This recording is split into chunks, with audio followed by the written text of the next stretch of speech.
So, welcome back to Third Age Reforged and to another battle replay and to a wintry day in the city of Dale and to a themed battle, not just a good versus evil battle either. I believe this is actually themed so that it is location appropriate factions which are actually defending Dale, albeit Dale themselves I think are actually one of the factions that are in fact missing. I think that it is Dorwinion, Erebor and Mirkwood that are on the defence, but still they're in the neighbourhood. I guess Dale were defeated out in the field, and now the civilians of Dale need to be defended by their very kind neighbours. We shall see though. And it's also worth saying as well, I think that a new version of Dale is being worked on by WK, albeit of course progress is steady, given all things about the next version of Reforged. But I think the overall idea is the same. It's just that a few more aspects of unique architecture will be added to give it more of a Dalian feel. The colour scheme is right, but obviously the base of it is still standard medieval 2 as it stands. Dale itself as well is rather big, which brings the biggest obstacle I think to a defending victory whenever you're trying to defend Dale, is that as the defenders you can get rather lost in it, and you can try and defend the outer sections too much, and that of course leaves far too much room and the attackers can get in and around you, maybe less so in a 4v3 like this one. And there's also a few pathways as well that you wouldn't think were traversable, like this wall over here you can get on, and little elements to the map like that which make it quite an interesting one. And while there are ballistae poking out of these towers, they are not actually functional, which is probably for the best, because otherwise this would be an absolute nightmare of a map to attack. Even so, we shall go through the attacking armies first of all, starting here in the north. Going across the bridge section of the map we have the goblins or the orcs of the Misty Mountains, played by Dark Shorukan. Yep, Dark Shorukan. He's got some heavy goblin archers. Always nice to have a couple of units of archers in your army when you're on the attack, because you can skirmish the enemy down, force them to use their ammunition on a target they don't necessarily want to, of which the heavy goblin archers would certainly be one, because they're not really a high priority thing for the defenders to get rid of. Blackback Mountain Berserkers, however, most certainly will be, because they're by far the most devastating unit of infantry that the Orcs of the Misty Mountains have. And yeah, against all of the defenders they'll be able to do quite a lot of damage. Mirkwood probably best placed to deal with them, but Erebor and Dorwinion also have some high tier units, but just in general they're a very dangerous unit that will do damage to most anything before they eventually fall. Mountain Uruk Host, so a bit of the upper end line infantry unit that the Misty Mountains have access to. One day they will be transferred over to Dol Guldur, of course, because they have that Dol Guldur style to them, which is similar-ish to the Uruk-hai, only a little bit more sort of pointy and angular in some ways, but still a very effective unit of infantry, of which the Uruk-hai infantry are a very good comparison. Black Uruks of the Mountains as well, a unit of heavy swordsmen, which they're decent. I mean, among the Misty Mountains units they have some melee defense, which a lot of the other basic Misty Mountains units certainly do not have. Speaking of which, Mountain Orc Berserkers, very low defensive values, but very high attack values, of course, coupled with the AP, but very vulnerable to missiles, which in a city like Dale is going to be a bit of a problem, potentially. Heavy Goblin Infantry, very numerous, very cheap to help you bulk out your army. Of course, they're not going to be pulling up any trees in melee, certainly. They will be easily outperformed, especially by high-quality Dwarven and Elven units that will be on the defence. But still, it's all about a numbers game for the attackers. If you can wear the defenders down, if you can just perform in an adequate fashion, it puts the defenders under pressure, and a unit like that could be very useful as long as they don't get routed. Black Uruks as well. We also have some more Mountain Uruk host. Back here we have the General's Bodyguard, which is the Goblin King's Bodyguard, which I do think is the better choice for the General, because the Goblin King's Bodyguard are more defensive. You're more likely to keep your General alive in a unit like this, even if in melee they're not going to be as spectacular as the Blackbacks. Then over here we have more Heavy Goblin Infantry. We also have some Cave Trolls for pushing through lines, which could be really, really useful if they are used at the right time in some of the choke points within the city. Heavy Goblin Infantry, and then over here some more Mountain Uruk host and some more Black Uruks. So yeah, a numerous army to be sure, which is good to see from the Misty Mountains. Then over here we have Mordor, played by Baywin.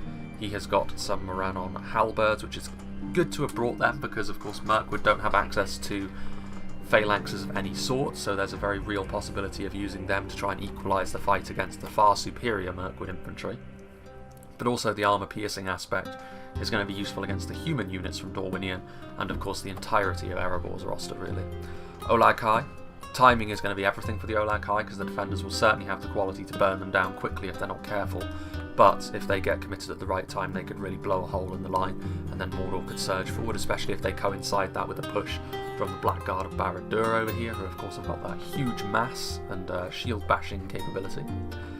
Orc fodder, of course you're always going to see them because they're so cheap. We might see some Goblin infantry from the Misty Mountains as well for the same reason. They pretty much fill the exact same role, only the Goblin infantry are sword wielding units and they can hide, so slightly better than the Orc fodder you'd have to say for that, but still, they're just there to die really. Orc archers, brought for the same reason as the heavy Goblin archers to be sure, and useful for the same reasons.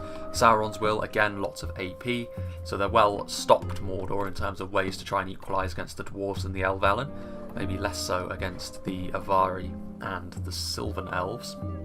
A Troll Catapult for trying to break down those walls. The Nazgul, unsurprising to see them, as long as they're committed with some support, they can be really, really effective. We've also got some Minas Morgul Chosen for some solidity. We've also got some Uruk Captains, which is the General's Bodyguard. Be interesting to see when this armour-piercing bodyguard unit will be committed. Plenty of Morannon infantry to bulk out the army. Again, useful for the same reason as the heavy Goblin infantry, as I mentioned, only the Morannon infantry will do that job even better. And we've got some Troll Drummers, which of course, at the moment, are kind of ineffective, but they look cool. And then, here in the south, we have the Witch Realm of Angmar, played by the Prime 99. So I mean, I guess in terms of location, they've had to march quite a way. But they are of course an effective faction of this sort of thing, and the Witch Realm Blackguard are among some of the best sword and board units that can be brought. The dwarves of course have a bit of a monopoly in that class of unit in terms of the very best stuff, but the Witch Realm Blackguard are very effective as well for Angmar. Blackwatch Legion, which will perform the same role as the Blackguard of Barad-dûr, only they are even better at it as a single unit, but you can only bring the one and they are more expensive, so it is a bit of a trade-off there. Also got some Gundabad Guard, so again, heavy spears, Angmar doing their thing, being very difficult to break down. Barrow Wights, again for much the same reason. Snaga Stalkers, of course the almost free unit for Angmar, and they will be pushing up the Ram, unsurprisingly. Angmar Marauders as well, a cheap unit of line infantry, again, the variant that Angmar have of the Morannon infantry, heavy Goblin infantry sort of thing. They're close to the heavy Goblin infantry though in terms of overall quality, so you know, fairly low. Witch Realm Pikemen with the upgrades, useful for the late game potentially. Snaga Stalkers, a couple of units of Witch Realm Scourge Raiders which have the armour upgrade, which will mitigate their weakness to projectiles a little bit. Very useful for burning down defensive positions as well with those throwing axes. So we shall see if they can be used effectively. Angmar Marauders, I like the fact that someone has brought some cavalry just in case there is a sally out, and the Witch Realm Inquisitors with the Witch King himself here. Excellent at shutting down enemy riders because they are one of the beefiest units of melee knights in the game. And the brace of trolls back here, the Trolls of Gundabad and the Trolls of Angmar.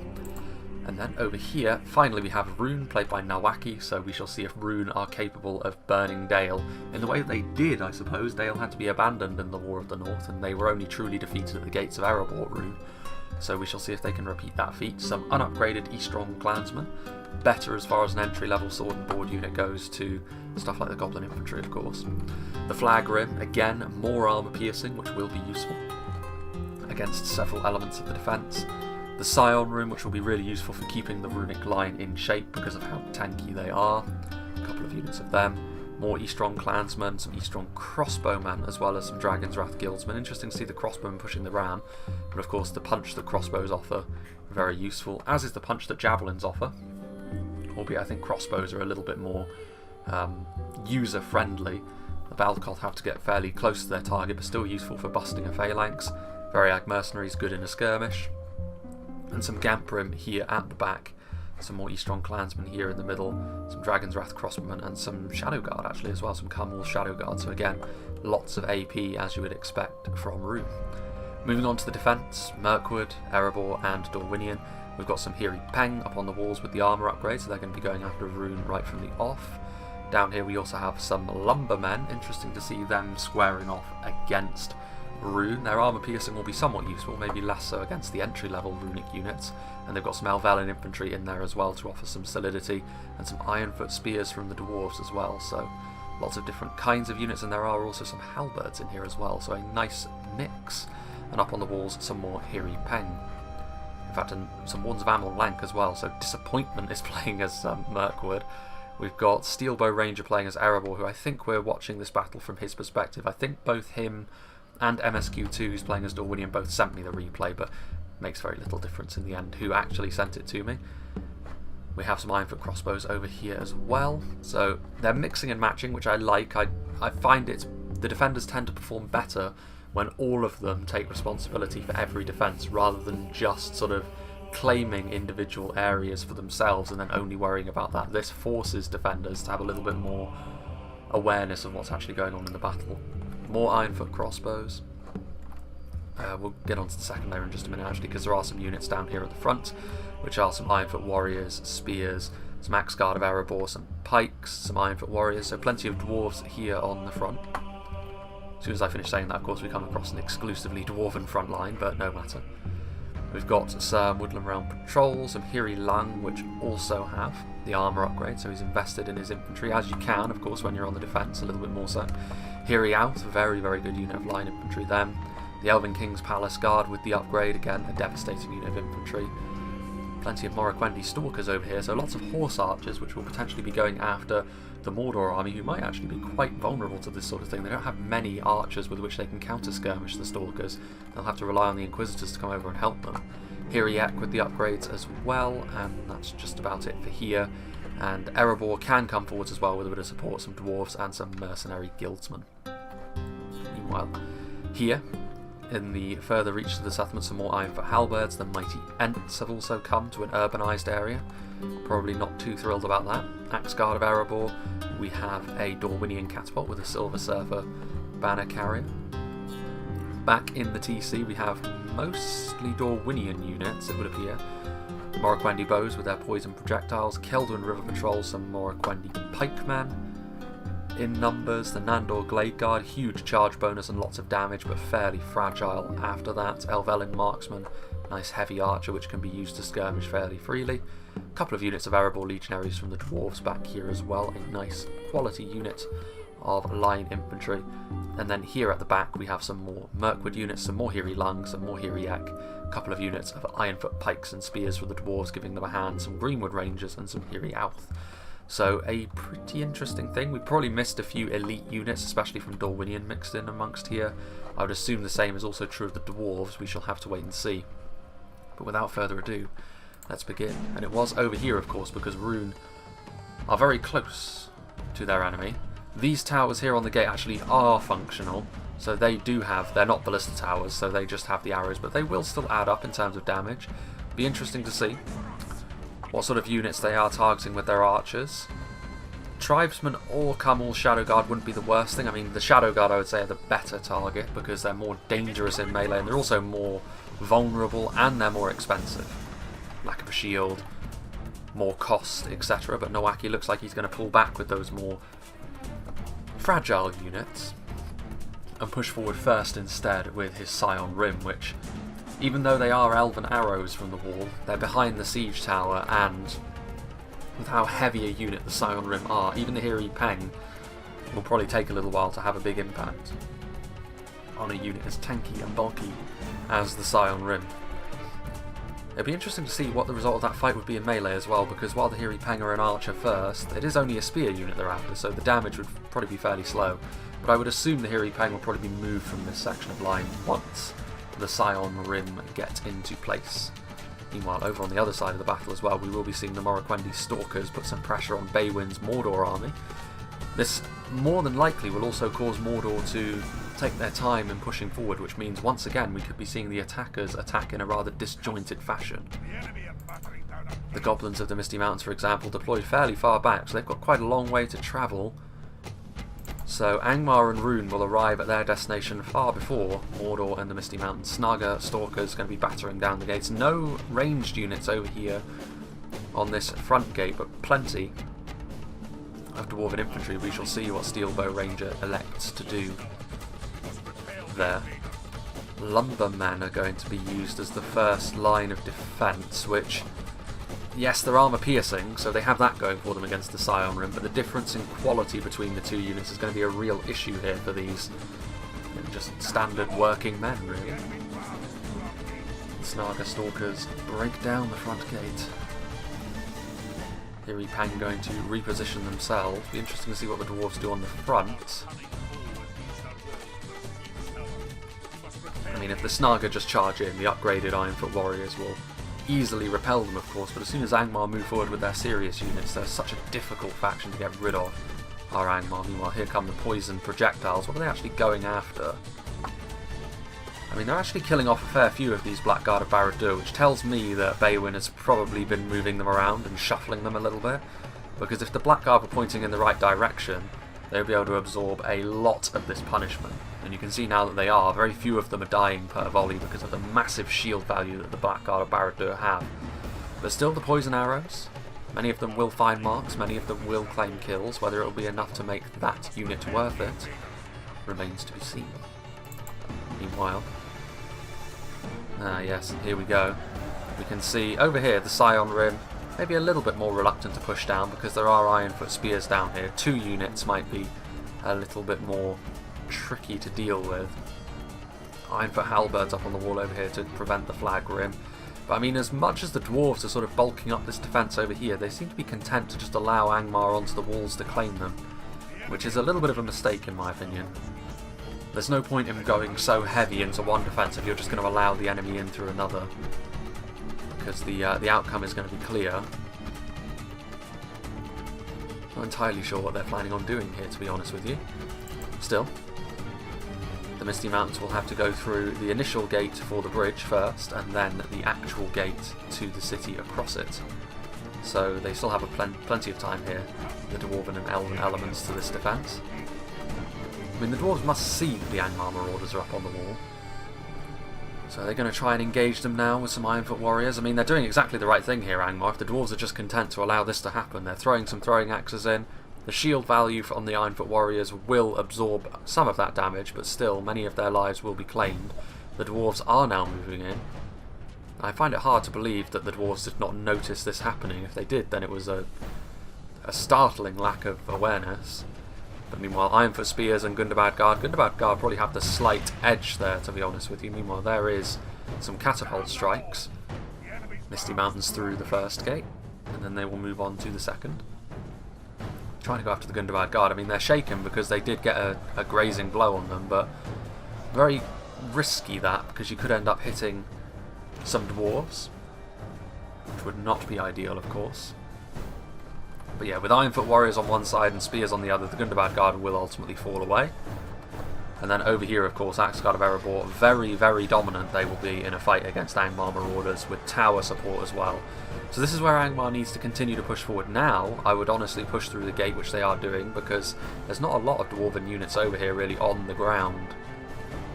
Some warriors back over there. They could surge forward now. And Barrow-wights would be an ideal unit to do that with, because once the Barrow-wights are in place, you can't really get rid of them quickly. Practically an impossibility. Scion Rim just hanging out and waiting, not wanting to take the plunge. And to be honest with you, Rhûn, I think Rhûn are not really sure on what to do at this point. With the Morroquendi Stalkers now vacating this area as well, Mordor are free to move forward without getting skirmished. There's a fair few bodies here, a lot of them are Blackguard as well, which again, that has to be because they were pointing the wrong way.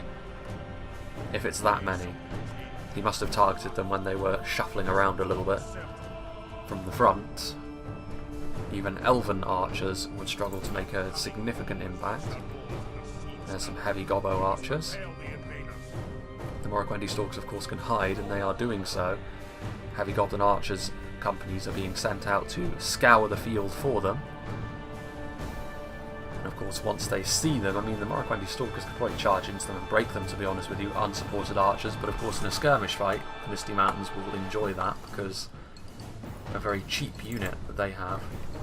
Now they have arrived at that gate as well. And yeah, you can see here, Angmar are pushing forward. They see the potential weakness here in this dwarven, well, obvious weakness really. One unit of Ironfoot warriors not going to be enough to stop an advance made up of Blackwatch Legion and Barrow-wights. They also sent some Snaga Stalkers up onto this wall as well, which has got these Ironfoot spears surrounded, which means they can't actually get down to reinforce the fight in the streets all that quickly.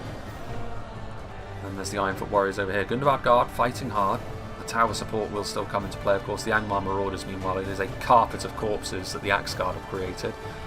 More is needed in the streets here though, otherwise the dwarves are going to have these units up on the walls cut off. And it is all a little bit slow here, I have to say, from Erebor. They're not responding to the very obvious danger that Angmar pose all that quickly. And if they don't do that, then the defenders will have no choice but to retreat from the first layer pretty quickly. Not sure if that was in their plan. Meanwhile, smashing into the gates in the north. E-strong clansmen going toe-to-toe with the lumbermen. A fight between low tiers. Lumbermen will die off pretty quickly, even to clansmen, but they of course have the edge in terms of overall damage. Sauron's still refusing to get down here. They're not taking very many losses all that quickly though. I mean, they had a lot of defence over here and the Easterlings have bided their time, they have waited. Meanwhile, yeah, unsurprising. You can see there the difference in coloration when it goes to the crumbling animation, but Mordor going to attempt to bust down a section of wall and use that.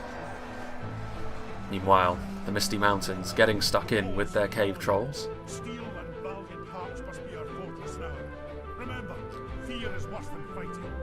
Hiriauth, I mean Hiri Lung would be the best thing to send against the cave trolls because they don't really have the staying power to withstand elven shock infantry. Spears and pikes not really ideal for fighting trolls, but as it is cave trolls, it's not the end of the world. Again, in sustained combat they are fairly weak. Their strength comes from making a hole in the enemy's line, which to be fair, the Misty Mountains have followed through with other units back here as well.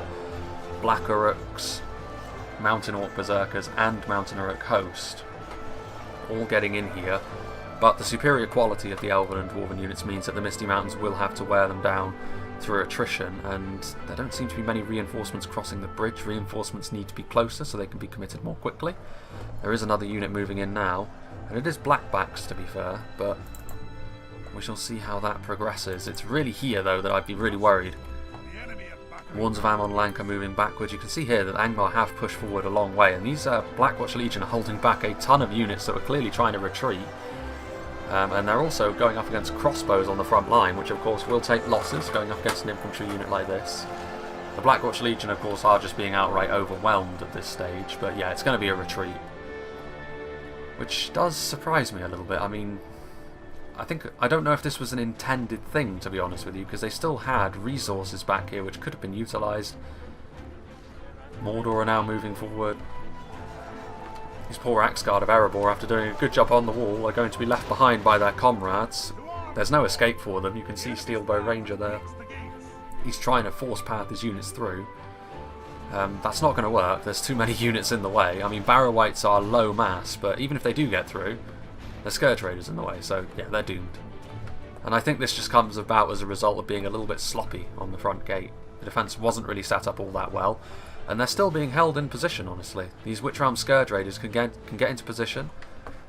They have a very limited amount of time now, honestly, to get this huge amount of units. Useful stuff as well. Ironfoot crossbows and Hiri Peng, which I think still had plenty of ammo. These are not losses you can afford to take. And this is where you probably want to be force pathing your units, especially now that you're under axe thrower fire and the impending horde is upon you. Olag Higher there. As Mordor start to pour into the settlement, Rhûn infantry coming in. There's still Ironfoot units over here, but they can fall back at their leisure, basically. Dorwinion are now pushing forward, which is probably for the best. I mean, he had a huge bulk of his army back in the town centre, which is serving absolutely no purpose, doing nothing really back there. No sense in cowering behind your allies when you'll find yourself dying if you do that. Sauron's Will are moving in, and yeah, at this point, these units are going to be left behind. Ironfoot Halberds, Hiri Peng, Ironfoot Crossbows, probably the worst unit to lose out of this bunch, to be honest. Yeah, this is a huge catch here for the attackers, potentially, if they can take full advantage of that. This, however, is a little bit suspect. I'm not entirely sure what they intend to be doing here. There is the cavalry. The Morquendi Stalkers have made their way back over here, potentially to try and skirmish with them. I don't know if the Misty Mountains think there's still horse archers over there, but even if they did, that's far too many units, paying far too much respect to two potential horse archer units that are there. Very strange. Meanwhile, They're trying to get away. They have managed to get away with some of their units, but now the Olag Kai are here. These out-of-ammo skirmishers and Elvelyn infantry are going to find themselves getting killed en masse. Sauron's Will in support, lots of Morannon units as well. So Mordor have come forward in numbers. Morannon infantry shaken, which is a bit surprising. Some lumbermen already shaken, very depleted as they are. But yes, in the end, Rhûn did a good thing, I think, by just taking their foot off the gas a little bit, because they realised that they didn't need to be all that quick, because there were gaps that the defenders weren't dealing with elsewhere that would eventually force them to move regardless of what they were doing. Elvelyn marksmen are now shooting though, so Rhûn can't afford to rest on their laurels too much. They're taking damage here. Some of these flag rim getting killed, which is not what you want to be seeing. Yeah, defeat. I mean, this is the sort of mistake, honestly, this sort of lack of awareness that can be an impossible thing to recover from. I think based on the fact that they're playing as three factions that have got such devastating high quality options, they can still recover from this fairly easily by just getting a good defensive position up and then using their superior skirmishers to a devastating effect, but we shall see if that proves to be the case. Meanwhile, back here, still an active fight between some Elven and Dwarven units as the Misty Mountains continue to push forward, and at this point, as is the way with the Misty Mountains, it's going to be numbers which wins them the day. And numbers of units which are not that bad, to be honest with you. The Mountaineer at Coast and Black Uruks of the Mountains are good units, honestly. Tough, survivable, and while the Elven units individually are better, the sheer numbers that they're being faced with here buckling this defence. And of course this technically counts as the second layer, because this is sort of encompassed in the same wall as the defensive position over here. You've got this horseshoe at the front, which is the first layer. This counts as the second layer, and then of course there's the third layer. 3 rings of walls here. Crossbows up on the walls, and you can see actually here they didn't even need to bust through this gate because it was already open as they were trying to get their units away, and still they're on the back foot here, the defenders. They need to organise themselves a little bit more quickly than this, because the attackers, no rest for the weary. If the attackers are willing to be this aggressive, keep up the pressure in this way, then they could be onto a winner here. We shall have to wait and see. Gundabad Guard flooding forwards. They've already seen action up on the walls, but reinforcing with more trolls. All of the Mordor and Angmar trolls are in play. They're going to suffer at the hands of the Glade Guard. The Glade Guard are going to do sufficient damage to start dropping these trolls, as you can see. But the trolls are just here to clear a position for the infantry to utilise, and of course, once you get the Barrow Wights in position, you don't get rid of them for a while.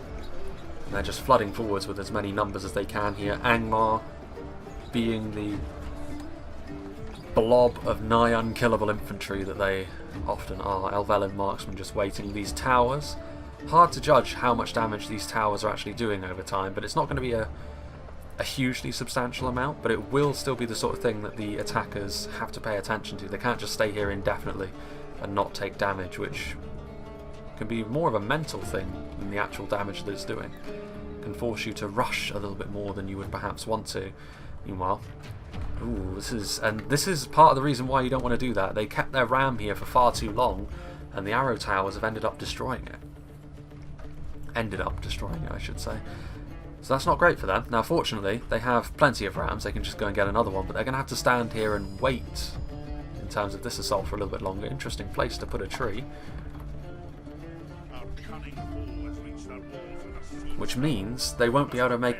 I mean, if they were attacking simultaneously through those 2 gates, that would have been ideal.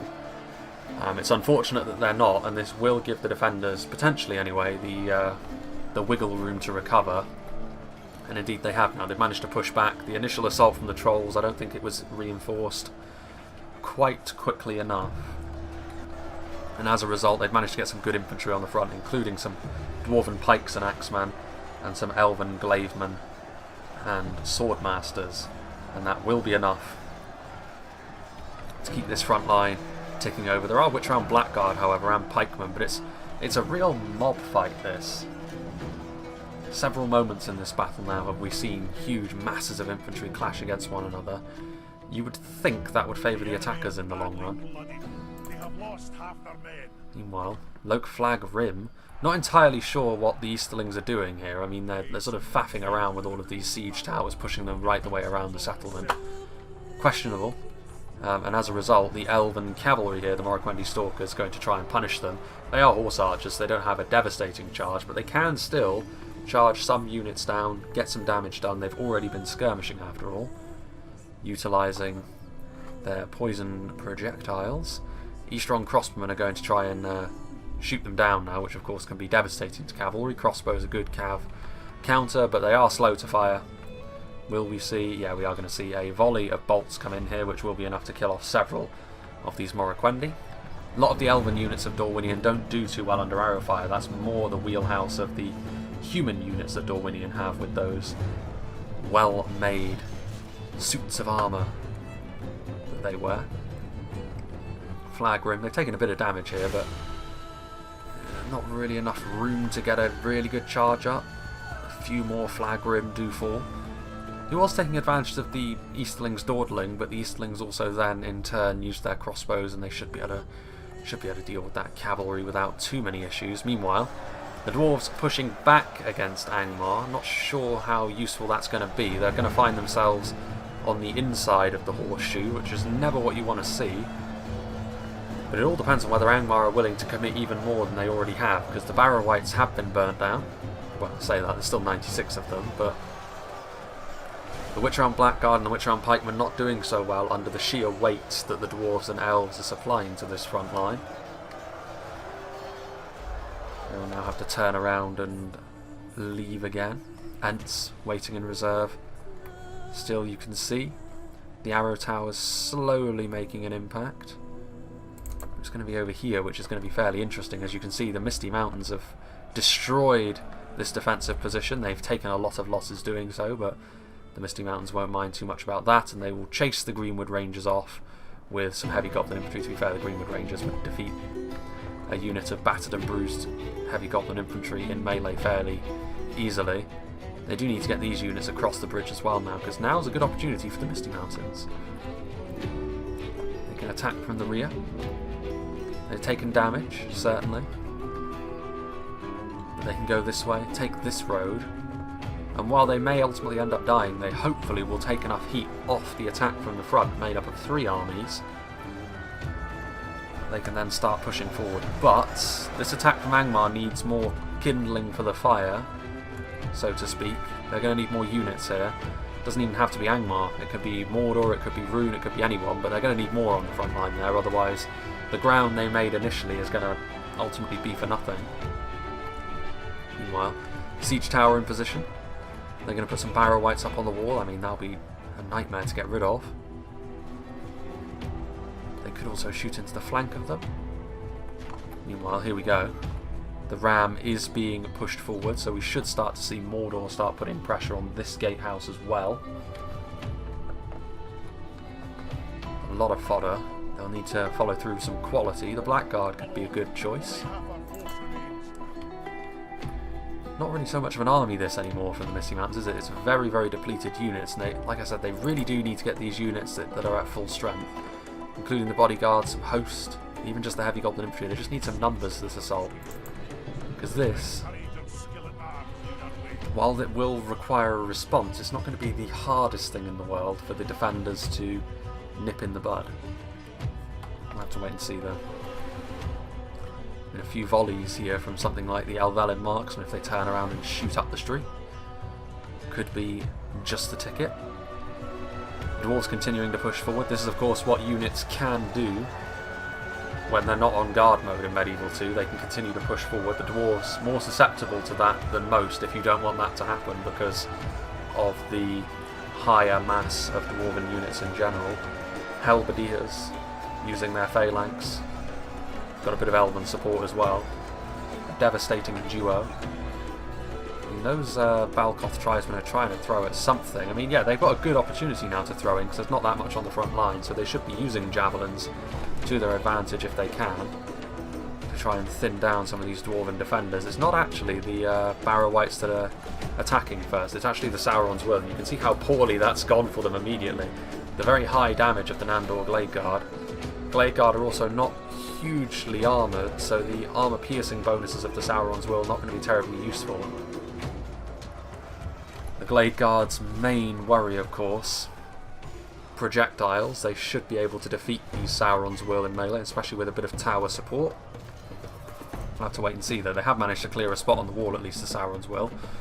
This is a significant little force. With Barrow Wights and Trolls coming up, that changes the complexion of this battle somewhat. Don't know what these Trolls are going to do. There is some range support coming from somewhere. There they are, Hiri Peng, firing up there, giving some support to their eastern elvish cousins. Meanwhile, these reinforced gates still have not taken any damage. They've only just got the ram into position. Slow and steady wins the race, according to Mordor, but his Angmar allies don't seem to agree. You've got some Trolls now at ground level. They're going to try and get into the rear of this position over here. I mean, this could destroy this siege tower, to be fair, if they continue to target this. And of course, a catapult is one of the best ways to deal with Barrow Wights if you've got a clear shot, because it doesn't matter how much punishment they can take by standard ranged and melee weapons, siege equipment kills them instantly. The wall taking a bit of damage as well. They could end up destroying their own wall, which would be an interesting thing. Another hit on the siege tower. Not entirely sure what these Trolls were hoping to accomplish. They charged into a depleted unit of Hiri Lang, but they themselves were depleted and they're going to get killed off. One of them has managed to follow through at least into the Keldon Ruhr Patrol, and he'll kill off a few of them, I suppose, but even they are too great in number and will ultimately bring him down, and there they go. The bloody Trolls, not enough. It's a little bit unfortunate, the fact that Dorwinion were caught a little bit flat-footed again by the flanking force from the Misty Mountains. But again, Nandor Glade Guard stopping the Misty Mountains units. Again, it's not a substantial enough force for the defenders to be really panicking, but they do still need to commit units to deal with it, especially if the Misty Mountains deign to move their other units forward, which it does look as though they are doing right now. Meanwhile, this ram, what are they doing? Is it stuck? It would appear to be so. They need to do something about that, because they can't just afford to just sit there and take it. And that is ranger ammunition, is it not? No, it's Silverthorn arrows from the Elders of the Elven King. Firing their arrows into the flank over here. They have managed to push through. The Dwarves and the Elves need to reorganise themselves, because if Angmar and Rhûn decide to flood through this gate, they're not that well equipped to be dealing with an assault. I assume, yeah, the Barrow Wights must have come down off this wall. So Moran infantry is going to get up here instead. Less of a juicy target for the catapult. Ah, yes, now the ram is battering down those gates. Still some Olag high. They probably won't last too much longer with all this elven infantry scurrying around. But one thing I've noticed, the defenders, they need to set up organised lines, and they need to sort of commit to fights more quickly. They've done quite well when the fights have been engaged, but of course you'd expect that with the factions they're playing as, but they've been sort of non-committal in fights like this, and they've been sort of moving units around even while they're in melee, which is a surefire way to take more damage than you would ideally want. Erebor legionaries on the front line, though, are a very solid unit of infantry. Mordor finally breaking down that gate. What have we got going on over here? See there, the Goblin King's bodyguard have taken a few losses, but it's difficult for a unit of horse archers to make an impact on a bodyguard unit like that.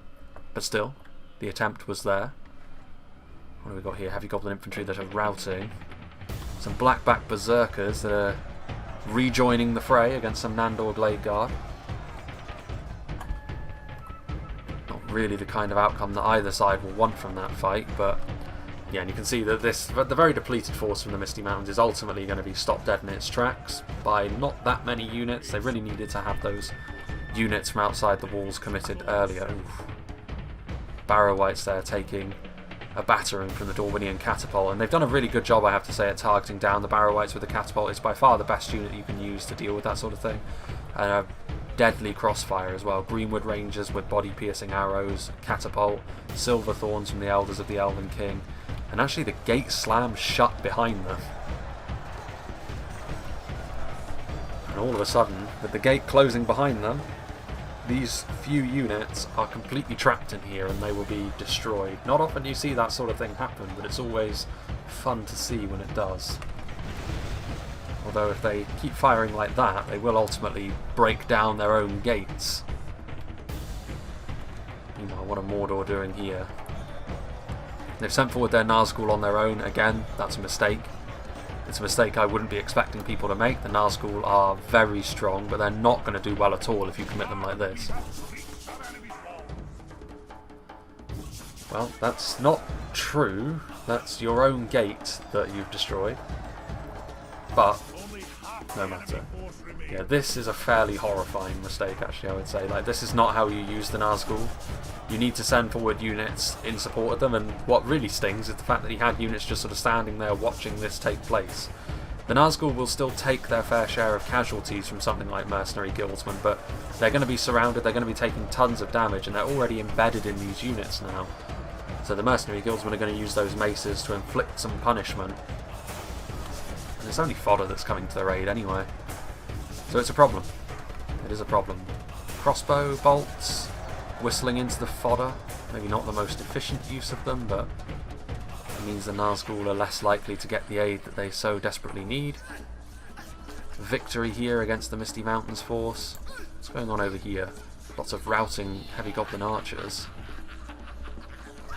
Lots of routing units in general. Meanwhile, this small unit of, well, this Morroquendi Glade Masters over here as well, so they've been sent forward to lock things down, and with Morroquendi Glade Masters over here, the Mountain Uruk coast will be stopped, so the Misty Mountains once again being denied progress, but they have forced Dorwinion to commit their most deadly melee unit, the more impressively armoured Glaive Masters that they have. Meanwhile, with the gate now open once again, you can actually see over here that the siege tower has been destroyed. Probably as a result of the catapult, to be honest with you. I don't know what's going on here. They could be trapped in the wreckage, to be honest with you, which would be a tragedy, to be sure. I wonder actually if... well, I mean, they're using all of their axes here on the siege tower. So yeah, it's a comedy of errors at this point from the attackers. They're tripping over themselves, really. And that's unfortunate because they started off reasonably well. They took advantage of some poor planning from the defenders, but now the defenders, all they need to do is keep their shape. And I feel as though the attackers are just as likely to defeat themselves as anything else. The Nazgul, how many Nazgul have actually fallen here? 3 of them. And considering they fall into a unit of basic line infantry in the Merc Guilds, well, yes, they're armour piercing, but I mean, this is the problem with the mercenaries. They are low morale, the depleted ones, and the Nazgul have managed to reform, but not the way you really want to be using your Nazgul. Reinforcements are moving forward now. Elven King's Palace Guard can be committed at any time, as can Morroquendi Pikes. Erebor Legionaries are still doing a bang-up job on the front line, as you would expect if Morannon Infantry is the opponent. Minas Morgul chosen. There's a lot of heavy spears coming their way, so they're probably going to need more shoring up here, and Blackguard and Barad-dûr will be able to push through this line. Yeah, they're going to need more reinforcements if they intend to hold on to this gate, which I would assume they do, because they've still got a lot of units committed over here, including the Palace Guard, who were committed, I think, a little bit too late. It allowed Mordor to get into a more advantageous position with their Morannon Infantry. But Morannon Infantry are going to suffer at the hands of the Palace Guard anyway. Elvelyn Marksmen coming down here. Dwarven crossbows. This is a problem though. Mordor surging forwards. Some Eastrons following them in. Meanwhile, what fate is befalling the Misty Mountains? Perhaps the one that you would expect. You can see though, the solidity of the Mountain Uruk coast. They're doing well at keeping themselves alive, but against this many damaging Elven infantry units with good melee defense, they will ultimately fall away. There's also a bit of tower support coming in as well. No bueno for them. More units. Goblin King's Bodyguard. Maybe with sheer numbers they could try and push through and get a more advantageous engagement, but pushing uphill like this, it's unlikely to end all that well for them. The enemy siege tower. they've got another siege tower in place now, in and amongst the carcass of the previous one. There's a lot of routing going on there. What on earth happened? The Ents charged in by the looks of things, and I guess a lot of range support coming in, crossbow bolts being curved over as well as elven arrows. These Minas Morgul Chosen have made it a long way. They are shaken, but I mean they're going up against Elvelyn marksmen. So in terms of the battle from the front, they should be doing okay, but with all of the arrows coming in, with the Ents interspersed throughout the line, javelins, I mean there's one Ent still engaged, going after the Eastron clansmen. Not a worthy opponent for an Ent at all, but the Easterlings are now committing forward with more. The Scion Rim will be difficult to get rid of, but Morroquendi pikes are being committed in response, and ultimately the Minas Morgul Chosen are trapped behind enemy lines along with these strong clansmen, so that's probably why they're thinking of routing. Poison arrows are most certainly not helping matters either. I do like the Minas Morgul Chosen unit model though. I think it's far better than the old one, as much as the Jack Skellington logo was fun. It's now Rhûn having to pick up the slack over here as well, as Mordor's assault was ultimately turned back.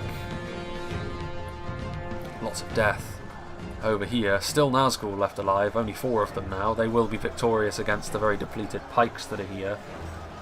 But it's the arrow fire coming in from the Woodland Realm Patrol which may spell the end for the Nazgûl. There's a lot of damage coming in for those Balgoth tribesmen as well. Elders of the Elven King knocking them over. Javelins from the Kelvin River Patrol in place. From 2 sides. The Minas Morgul Chosen, in spite of the fact they're thinking of routing, they're still standing their ground and fighting for longer than many units would, especially from Mordor. What a spooky helmet they wear as well, the Minas Morgul Chosen now. Morroquendi pikes fighting. Not many Barrow-wights remaining, but then they've taken a lot of punishment from catapults and just being in melee with strong units. What is going on here? The Misty Mountains have run away from the Glade Masters. They have taken a bit of a beating at this point, the Glade Masters, but the Nandor Glade Guard are following them. I mean, the Glade Guard will need a bit of support from those Glade Masters, though, because it is Goblin King's bodyguard, and they've got the advantage as well of having a ton of heavy Goblin infantry to act as a meat shield. So a little bit of a misplay there, I think, from MSQ2. He needed to pursue with all of his units. He got a little bit greedy, I think, and he thought that one unit would be sufficient. Maybe he didn't realise that Goblin King's bodyguard were left. Meanwhile, Orc fodder up on the walls, engaging with the Glade Guard. Fodder, of course, are not really the heroes that Mordor need, but perhaps they can just be an annoyance. Rhûn are now pushing forward, really pressurising this side now. Some Palace Guard and Woodland Realm Patrol standing in the way. If the Palace Guard were closer to the front, this battle might be going a little bit better. As it is, the Woodland Realm Patrol won't be doing too well against the heavy spears that they are faced with. We shall see how that fight progresses. More Erebor legionaries being committed forward. The Ents charging in and out. Yeah, this fight from the front, ever since the Morroquendi pikes have arrived as a base. The Ents, the Erebor Legion, various forms of projectiles as well have continued to be a real problem. You can see there as well, there is the Witch Realm Inquisitors who probably tried to push through, but they chose the absolute worst time to be doing that with pikes on the front line. The pikes have actually gone off to stop the runic assault from the other side, but it doesn't matter. There goes the Angmar general. He was actually shot with an arrow, dropped like a sack of spuds. And then over here, yeah, they have the Morroquendi Glade Masters over here now, but those Nandor Glade Guard are extremely damaged. Morroquendi Glade Masters, 29 of them, 37. I mean, it'll be interesting. This is quite an even fight, actually. More goblins are here, of course, but a lot of it is heavy goblin infantry. I guess we'll see just how strong the Glade Masters are. I'd still back the elves in that position, though. The Glade Masters are one of those units, like the Palace Guard, which are just horrendously hard to engage because they've got bonuses against most things. And the Goblin King's bodyguard are a relatively unremarkable sword and board bodyguard unit, as dependable as they are. Some more Sauron's Will up here now. I don't know. Scion Rim, I mean, now that the Palace Guard have pushed forward and the Morroquendi pikes are backing them up, and this is a real problem for the Easterlings. It'll still take quite a while to burn through them, but the Palace Guard, if anything, are going to be fairly quick at doing that. Armour piercing. Scionrum are not going to be able to do much damage to them in response because of their very high melee defense, and the fact that spears are not really the best damage dealers anyway. Meanwhile, Elders of the Elven King engaging the Blackguard of Barad-dûr up on these walls. Bit of arrow support coming in as well. From? Oh, from the Orc Archers. I mean, I thought that was actually defending support because they were hitting almost exclusively Blackguard then, but it makes a bit more sense when we're talking about Orc Archers because their accuracy isn't the best and the angle isn't exactly favourable for them. Rhun Halberds trying to get forward to support the Siren, but they are going to be intercepted by Woodland Realm Patrol while they're out of formation as well. Not good news for the Foul Orcs. The Ents are moving in here as well. I think the defenders at this point smell blood in the water, to be honest with you. I think they can see the quality of the attacking armies might be abandoning them. A lot of Rhûn's army, a lot of Rhûn's strength as well was concentrated in their skirmishers, which if you get into a position where you can utilise them effectively as the attackers, it's a good choice. But if you can't do that, it turns out to be a bit of a waste. Meanwhile, here come the Morroquendi Stalkers. Goblin King's bodyguard being chewed up by the Glade Mass and the Nandor Glade Guard. After destroying that one initial unit of Glade Guard, the Goblin King's bodyguard not willing to test whether or not he can defeat them, which I don't think he can, so he's going to try and leave. But the Misty Mountain Gent, yeah, and there they go. They're routing, seeing their general abandon them. The heavy Goblin infantry does rout, which is, again, questionable judgment. I think they're going to be able to get away, the Goblin King's bodyguard, which means the Misty Mountains are pretty much spent, so if the attackers are to win, it will need to be from the front, which is probably not great news for them because things don't seem to be going all that well. Ents are pushing forward, crossbows that are out of ammo, javelins being loosed, going after the Elves of the Elven King. Is this where Thranduil is? Is he in there? I think he'd stand out with his hair. I don't think he's in that unit though. Is he in the Palace Guard then? Is he fighting down on the streets? They're still in there doing their thing. Yes, there he is. Fighting from the front. And the Ents do manage to push their way forwards into the Balchoth Tribesmen. Very bad news for them. Those little hand axes and karambit knives that they wield in melee are not going to be enough to give them victory over the Ents. Gamprim might be a little bit better against the Ents. They're a little, again, like Halberdiers are a bit dependent on their phalanx, but they are at least armour piercing and they are capable of dishing out some damage. But it's not looking good for them. More Easterlings up on the walls. Some Cummel's Shadow Guard going to try and make an impact. One of the Elders of the Elven King have been left behind and he has been cleaved down. They use the same halberd actually as the Gamprim, they just wield it like an axe. They're going to get in here to try and help out against the Elders of the Elven King and a few remaining members of the Woodland Realm Patrol that still live. I think actually the Goblin King's bodyguard have made it quite a long way.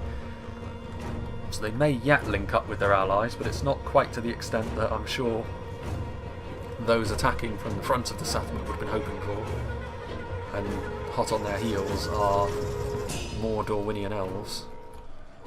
Hiri Peng being engaged in melee by some Easterlings, some Gamprim at that, so they can use their halberds to keep them at arm's length. Swords drawn. Hiri out. I saw there's still Blacklock Engineers back there, but I mean it could come down to the fact that maybe the defenders do suddenly reach that critical mass of manpower where they start to fall apart, but I think it's more likely the attackers hit that at this point. Orc archers trying to skirmish. What are they actually firing at? Some Hiri Peng. Not the best skirmish for them, and unfortunately for them an Ent has found its way onto the wall. And also some Woodland Realm Patrol, and they rout instantaneously. Dragon's Wrath Guildsmen are in place. They've got a good opportunity there to throw their knives into some crossbowmen. Maybe they're waiting for a better target. Huge melee defense values on the Guildsmen. It's never a good sign when the defenders feel emboldened enough that they can push forwards. Dragon's Wrath crossbowman. I mean, they're a devastating unit potentially. Need to engage them in melee to stop them from using those projectiles. Every bit as damaging as the fearsome Blacklocks. Nasty unit in melee as well with those big waved blades. And there they go, you can see them trying to shoot into that blob. They will do a lot of damage to a blob like that. Meanwhile, Goblin King's bodyguard are over here. Uruk captains have been pushed forward. Seeing a bit of a gap actually. A lot of the strength was used to chase the Eastling assault away, so now the Uruk captains are here, trying to make a play. But they're getting shot in the back as well. And the Glade Masters have arrived. Where are the Goblin King's bodyguard? I mean, they're in here now, aren't they? They've retreated right out to the safety of their allies. They came through this area but decided not to engage in melee, which all means all they've really accomplished is delivering the Morroquendi Glade Masters right into the Dragon's Wrath crossbowmen. I'm sure Rhûn wouldn't be too thrilled to learn that was the case. The Dragon's Wrath crossbows were one of the few ways I think in which the attackers could still have turned this fight around, but the Goblin King's bodyguard running for the hills meant that the Glade Masters found an even better target, unfortunately for them. The Uruk captains are over here. A few Dorwinion elves have also arrived. Hiri Peng trying to stop the Uruk captains. Doing quite well actually, the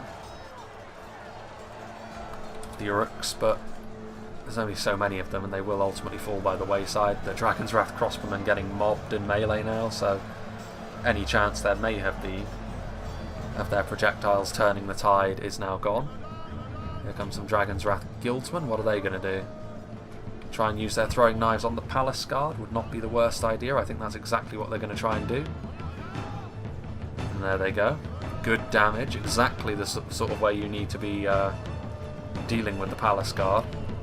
What's left of the Ents going to move in here. I mean, they've taken a lot of damage at this point. Not many of the Ents left, so the guildsmen should be able to deal with what's left in melee. Maybe less so if the palace guard now turn around and try to do their thing. Still some missiles up on top of the wall. Some routing Easterlings. 48 Gamp Brim routing. The poison arrows contributing to that, I'm sure. Hiri Peng also firing into the backs here of the Snaga, who have come to the aid of the Dragon's Wrath crossbowmen and actually managed to get into a position where they can actually escape potentially the crossbows, but it's a little bit late for that anyway. The Snaga trying to be heroes, but the time for heroes has passed. Uruk captains done a lot of damage to those Hiri Peng, but the Blacklock Engineers, the unit that was being held back up until now, is being sent forwards. There goes the Runic General. There's the Dorwinion General actually as well, gutting a Snaga. But yeah, the Blacklocks are, and again, they're not overly impressive in melee despite their second hit point, but Uruk captains are going to find this too much now. Some Goblin King's bodyguard over here as well. So both the Misty Mountains and Mordor General are over in this location. In fact, you can see them both in shot. And there they are. Yes. Don't know what they've got left back out here. Not a lot. Troll catapult crew.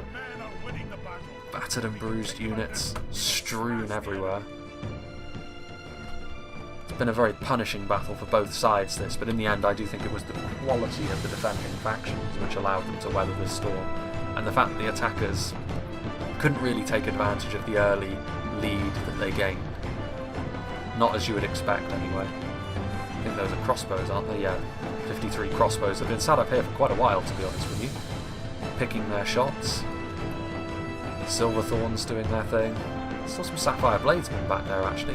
The Easterlings have had, I think the Easterlings committed too much money to their skirmishers. Could only have been effective if they secured positions, like advantageous positions to use them in, and if the defenders are worth their salt, they're never going to allow you to do that. So I think a little bit more in terms of infantry was required. Some Carmels chosen instead of the Sapphire Bladesmen. Probably wouldn't have been a bad shout. Just more infantry in general, I think, was the answer here. There's a few things composition-wise that all of the attacking factions I think could have done slightly differently. But that would be one of the main ones, I think. because they've had quite a lot of their strength still left here towards the end, the Eastlings, but so much of it was bound up in skirmishes, and they needed to be in melee. And a victory over here, that was a general. Players admitting defeat, the Dwarven General in the Blackrock Engineers. Elders of the Elven King still up here, there can't be much left now. The Sapphire Bladesmen pulling out their Folxes, engaging in melee. I mean, to be fair, at this point the Palace Guard have been in melee for so long and fought so many things that they are on their last legs, and this might be enough to finish them off if left to their own devices against the Sapphire Bladesmen. But some poison arrows raining down from on high, and undoubtedly there will be some support. Here is the Dorwinion General, the Vintner Lord, as well as one remaining Blade Master, very similar to the Palace Guard, both in terms of unit type and what they've been doing in this battle, but now with a bit more in terms of support, some crossbows that still have a bit of ammunition. It's going to be the end for what remains of the Runic army. Blackrock Engineers moving in as well. There goes Thranduil. Was that friendly fire? From a Dwarven bolt? Almost sounded like it, didn't it? They're strong in melee, the Sapphire Bladesmen, but they are one of those units which, despite their second hit point, are kind of vulnerable to missiles. For a seldom seen unit, we've seen them 2 battles in a row now. How about that? And some Elders of the Elven King arriving from the rear. And that should be enough. I think that's pretty much the last fight on the field, is it not? Just having a quick look. The Troll Catapult, I think that player admitted defeat. Well, there's some Eastron crossbowmen out here who are almost certainly going to rout as soon as... Well, actually, no, they stabilise when in melee, which is fairly remarkable. I doubt that's going to last much longer. Eastron crossbows are exceedingly poor in melee, whereas at least the Sapphire Bladesmen have the ability to defend themselves. Both the Erebor and Dorwinion General are both in melee here. Probably don't need any more range support, to be fair. You're going to be doing more damage to your own troops. Yeah. Close battle within the 10%. The golden zone, but in the end the defenders' quality allowed them to pull ahead late on, and the attackers just didn't have the strength to follow through. And there we go. A real mess here in this section of the city. Several things, though, contributed to that. I think a fairly large portion of it was the fact that the defenders managed their projectiles well. They used them to really devastating effect in here, basically in this little section, this gate in particular, but they used them well all throughout. And even when they were being pushed on the back foot a couple of times when the Great Shield Infantry came forward, still the projectiles were then used to counteract that very nicely. The Misty Mountains were never really able to make the kind of impact that they would have wanted, and despite the fact I think they held back some of their units too long, I think considering they were attacking on their own, they were always going to have to be sort of a fall guy in this battle.